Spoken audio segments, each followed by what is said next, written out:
Nous pouvons voir la raison de toute la confusion, de toutes les difficultés parmi les enfants de Dieu.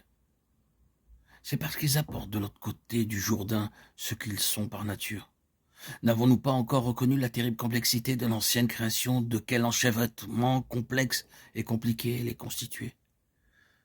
Même si nous étions les plus grands adeptes de l'introspection, et même si nous pouvions nous analyser au détail près, nous ne viendrions jamais à bout de cette complexité. Nous parlons de nos motifs et nous disons notre motif était juste. Nous parlons de notre droiture, de nos intentions. Mais vous et moi ne savons pas ce qui se cache derrière ce que nous appelons nos bonnes motivations. Il y a une fourberie autour de ce cœur humain qui défie la plus grande tentative de l'appréhender. Et jamais nous n'y parviendrons.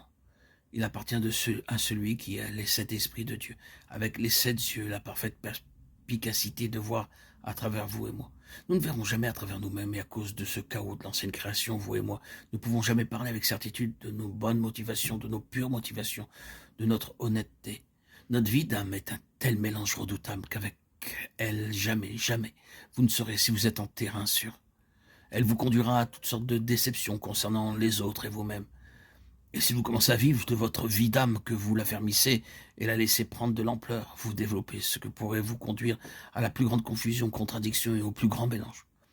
La création qui a chuté a fait une alliance avec des forces qui ne sont pas les forces de Dieu.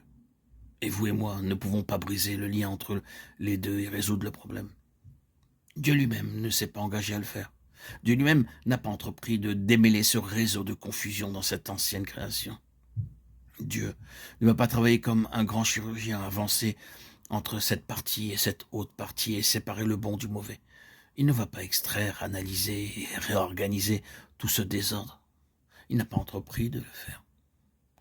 Toute l'attitude de Dieu, et ceci est la révélation de sa parole, est qu'il en a fini avec ce chaos qui est mort et enseveli, et qu'il apporte quelque chose qui est totalement autre, une nouvelle création. Jésus-Christ même.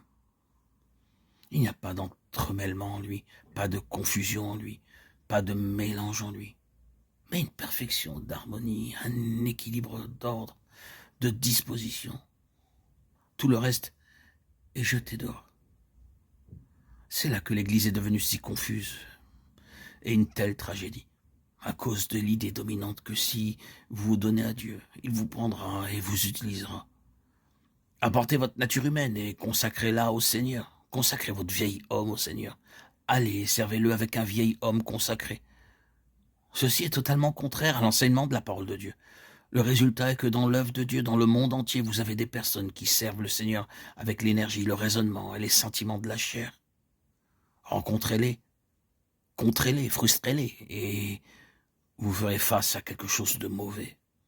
Vous aurez un conflit, une division, un schisme, une dispersion et un grand nombre d'abandons.